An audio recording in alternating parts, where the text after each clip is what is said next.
मंचेस को और मेरे सामने विराजे हुए सभी इस पंचायत के सदस्य, सरपंच, पूर्व सरपंच,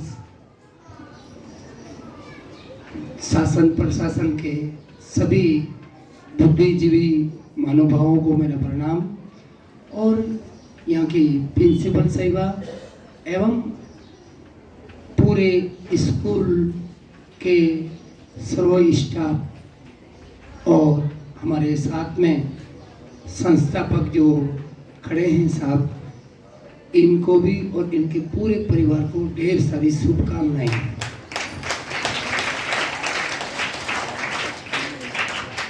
हम सोचते हैं कि जब भारत हमारा आज़ाद हुआ था तब से लेके आज दिन तक हमारे इस भारत की धरती पे जितने भी कम एजुकेशन वाले मजदूर, किसान, परिवार, बुद्धिजीवी बने हैं, उन्होंने इस भारत के अंदर एक रचनाएं रची हैं, एक इतिहास रचा है।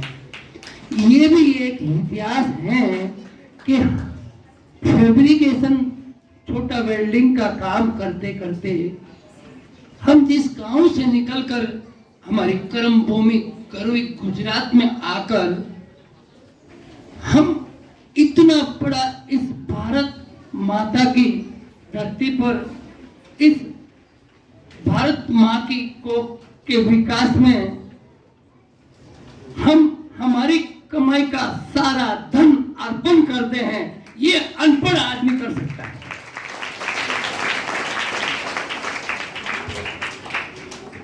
पढ़े लिखे जो बुद्धिजीवी होते हैं वो हर काम, एक पांव भी अगर घर से बाहर निकलते हैं तो उसका भी कैलकुलेशन लगाकर शाम को वापस आते हैं। विदाउट कैलकुलेशन ना उनका घर चलता है, ना उनका घर से बाहर ऑटो रिक्शा में जाना तो भी कैलकुलेशन होता है। और हमारे संस्थापक की तरह कैलकुलेशन नहीं होता, एक विजन होता है कि हमारे भारत को शिक्षा में नंबर 1 का, शिक्षा एक शेरनी है, शिक्षा एक जंगल की रानी है, शेरनी। जिसने शिक्षा प्राप्त की वो शेर की तरह इस भारत का नाम पूरे विश्व में फैलाएगा।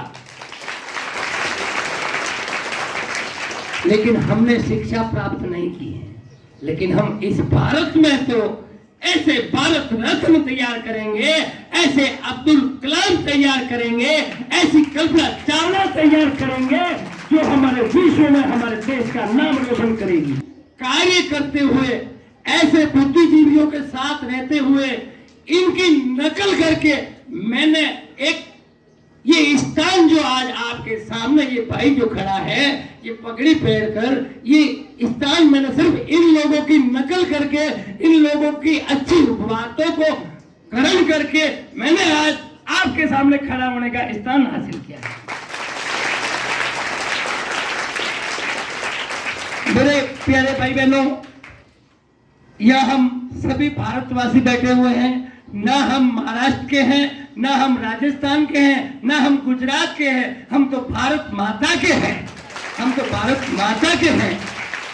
हमें ऐसी शिक्षा के मंदिर में, किसी देवी देवताओं के मंदिर में, राम कृष्ण के मंदिर में, या किसी गणपति हनुमान जी या शिव पार्वती के मंदिर में, वहां पे हमारा राज्य या हमारा समाज नहीं चलता है। वहां तो सिर्फ भारत माता की धरती पे भारत माता का मंदिर कहलाता है। शिक्षा का मंदिर हो या चाहे हमारे देवी देवताओं के, हमारे पूर्वजों का मंदिर हो, सिर्फ शिक्षा का मंदिर हमारी भारत की धरती पे होता है, हमारे राजस्थान में नहीं, हमारे गुजरात में नहीं। हम भारत माँ की बात कर रहे हैं। 20 साल तक हमारी संतान नहीं थी तो हमने ये तय किया, एक बच्ची को गोद लिया, साले की बच्ची को, तय किया कि जितना धन कमाऊंगा मैं इस भारत की धरती पे शिक्षा, संस्कार, पर्यावरण, रोजगार पे खर्च करूंगा। लेकिन ये सब करते करते मुझे क्या मालूम कि 20 साल बाद में कोई अवतार हमारे घर में तो जोड़े से लेंगे। बालक और बालिकाओं ने जन्म लिया हमारे घर में। जन्म लेने के बाद हमारी जो जीवन साथी थी, उन्होंने इतने कष्ट उठाए थे इस धरती पे। जब 2003 में मैंने नौकरी छोड़ी थी, 70,000 की नौकरी थी, और नौकरी छोड़ के मैं 6 महीने तक भटकता रहा। उन्होंने एयरटेल पेन में नौकरी की। उसके बाद में जो हमारा प्लस पॉइंट होने लगा, और आज आपकी फैक्ट्री 7 से 10 करोड़ रुपए का काम कर रही है और 50 से 60 वर्कर के रोजगार चल रहा है। जय आशापुरा हाटोली। हमारे पास कुछ भी नहीं है, फिर भी इस वापी शहर में या वलसाड जिले में, गुजरात में, हिंदुस्तान में जय आशापुरा हाटोली का नाम है। अभी आप देखोगे तो कहीं बड़े बड़े होर्डिंग लगे हुए हैं। जैसे टाटा बिरला रिलायंस की फैक्ट्री होती है, होर्डिंग लगते हैं, ऐसे होर्डिंग में लगाकर आप सब लोगों का और आप सब व्यापारियों का मन जीतता हूं, जिससे मेरा जीवन और मुझे धन आए, और वो धन में ये उगते हुए पौधे के लिए खर्च कर सकूं, ये उगते हुए कल के सूरज के लिए खर्च कर सकूं। आशापुरा मानव कल्याण ट्रस्ट का 2015 में मैंने निर्माण किया था। मैं जिस गांव से 5 साल की आयु में मेरे फादर ने सिटी नादौरा श्रीनाथ जी में लाकर मुझे बड़ा किया, और 7 साल की आयु में 7 रुपए महीने में नौकरी करने लग गया।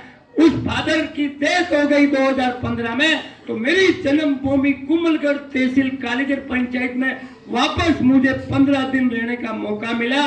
तो यहाँ जितने भी समाज है उमरगांव वापी में, हर संस्था में मैं कुछ तो कुछ अपना योगदान देकर एक अच्छा काम करने के लिए सीखता था, और नकल करने के लिए इनके बाजू में बैठता था कुर्सियों पे।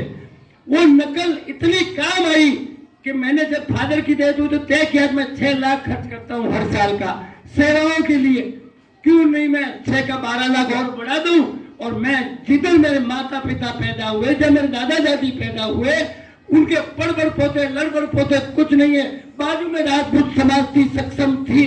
वो लोग हमारी मदर को कोई धान देता था, कोई दाना देता था, कोई नमक देता था, कोई गुड़ देता था। ऐसे हमारा बालपना हमें याद है कि हमारी माता पिताओं ने हमें किस ढंग से बड़ा किया था। वो याद मेरे को दिलाई कि मैंने उस गांव के अंदर आज हर साल में 25 लाख से 45 लाख रुपया खर्च कर रहा हूं, और 1.25 लाख पेड़ पौधे लगा रहा हूं, जहाँ पानी नहीं, तालाब नहीं, कुआं नहीं, वावड़ी नहीं। उस जगह पे 10 किलोमीटर लंबे से 2 टैंकर पर डे जाते हैं, और आज 8 लोग वहां पर डे काम करते हैं। Personal fund, only for personal fund. अभी 1.5 साल के अंदर मैंने 1 करोड़ 20 लाख, अभी मैंने 12 लाख के पौधे यहाँ से भेजे हैं। सिर्फ मैं उस गांव के अंदर 5 सालों में 1.25 लाख पौधे लगाकर उस पंचायत को भारत में एक निर्मल पंचायत का ओहदा दिलाना चाहता हूँ। आज 7 सालों में मात्र 4.5 से 5 लाख रुपया डोनेशन आया है। कोई बुद्धिजीवी है, मुझे समझता है, उन्होंने दिया है। बाकी मेरा पर्सनल खर्चा 2 करोड़ 70 लाख रुपए का हो चुका है। हमारी इस पंचायत में 2,500 बच्चों को पढ़ाने के लिए हर साल का 5 लाख रुपए फिक्स है स्कूल में। वो मैं झूले से लेके कंप्यूटर से लेके हर चीज मुहैया करवाता हूँ, जिससे हम तो ना पढ़े लेकिन हमारी बच्चे IAS ऑफिसर बन जाए, हमारी बच्चे एक दिन मोदी बन जाए। मोदी बनाओ, कल्पना चावला बनाओ, इंदिरा गांधी बनाओ, ऐसी सक्सेस बनाओ, ऐसे सक्सेस का निर्माण करो, ऐसा सुंदर पौधे की पहचान करो, और उन पौधे को पानी, भोजन, सुरक्षा हर चीज मुहैया कराओ। वो जब पौधा बड़ा होगा तो हजारों करोड़ों जनों को छाया देगा, करोड़ों अरबों जीव जंतु को भोजन देगा, हमारे जैसे पशु पक्षी को भोजन देगा, और नीचे छाया देगा और बसेरा देगा। तो हम पर्यावरण के काम कर रहे हैं। तो मेरे पास इतना सारा बोलने के लिए है, पूरा नहीं हो पाएगा, लेकिन मैं ये कहूँ, आज यहाँ देखकर इन बच्चों के लिए मैं यहाँ आया हूँ। बच्चों, हमारे लाइफ में अगर आप सक्सेस, सफल और सुंदर व्यक्ति अगर बनना चाहते हो, तो ऐसे दानदाता, ऐसे गुरु और ऐसे संस्थापकों का होनर और इनकी विचारधाराओं पर चलकर आने वाला कल इनसे हमें प्लस मिलेगा।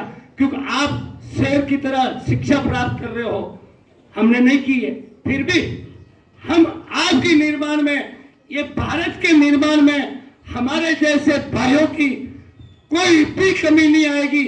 हम लोग अनपढ़ होते हुए भी आपको कल्पना चावला बनाएंगे, आपको अब्दुल कलाम बनाएंगे। ये हमारी इच्छा है और आपको सफल करनी है। क्या आप ऐसा करेंगे? बहुत अच्छी बात है। अब मैं मेरा परिचय दे देता हूं। मैं उस धरती से हूं जहां महाराणा प्रताप का निर्माण हुआ है। मैं उस कुंभलगढ़ से हूं, महाराणा प्रताप की जन्म भूमि, मीराबाई की कर्म भूमि, माता पन्ना दई की कर्म भूमि, श्रीनाथ जी की विश्राम भूमि, चार भुजा नाथ की विश्राम भूमि, द्वारकाधीश की विश्राम भूमि, एकलिंग नाथ देवों का देव महादेव, मेवाड़ के राजगादी एकलिंग नाथ महादेव की विश्राम भूमि, परशुराम महादेव की विश्राम भूमि। मैं उस मेवाड़ क्षेत्रफल कुंभलगढ़ तहसील कालीगढ़ पंचायत से हूँ। मेरी कर्म भूमि वापी, उमरगांव, वलसाड डिस्ट्रिक्ट, करवी, गुजरात। मैं आज पूरे भारत में गुर्जर समाज के अंदर, आपके महाराष्ट्र में जलगांव ले लो या कोई भी एक गुर्जर बेल्ट पूरा ले लो आप, नर्मदा नदी का, जो भी सक्षम महाराष्ट्र में गुर्जर समाज, एक भी व्यक्ति ऐसा ना होगा। आपके माध्यम से गुलाबराव पाटिल साहब का भोजन हमारे घर पे था एक बार, पूरी टीम थी उनकी, शिवाजी के प्रोग्राम में आए थे। तो कोई भी गुर्जर समाज का लीडर ले लो, पूरे गुजरात, पूरे हिंदुस्तान का, इस नाम को सक्षम व्यक्ति, किसान, मजदूर, शासन प्रशासन में बैठे हुए पंच पटेल, वो सब आपके इस बच्चे के नाम को जानते हैं। ये मेरा सौभाग्य है कि मैं आज आपके बीच में हूँ, आप भी मुझे जानेंगे। और आइए हम सब मिलकर शिक्षा, संस्कार, पर्यावरण की तरफ काम करें। हमारे कमाए हुए धन में से आप 1 रुपया पर्यावरण के लिए निकालिए, सिर्फ 1 रुपया पर डे, और पर्यावरण के नाम पर अपने अपने गांव में, अपनी अपनी पंचायत में जाकर सबको 1-1 पौधा दान देने की प्रक्रिया चालू कर दीजिए। आपका मनोबल और आपके ग्रामवासियों का आपके ऊपर हर एक व्यक्ति ये बोलेगा, वाह क्या अच्छा काम कर रहा, वाह क्या अच्छा काम कर रहा है, ये बेटा उनका वोट था, उनका बेटा क्या अच्छा काम कर रहा है। अगर आपको अच्छाई के विचार अगर दूसरों को दिखाना है तो आप पौधा हाथ में ले लीजिए और आपकी पंचायत में और आपके आजू बाजू में सबको पौधा वितरण कीजिए अपने पैसे से खरीद कर, तो लोग लगाएंगे। जय हिंद, जय भारत।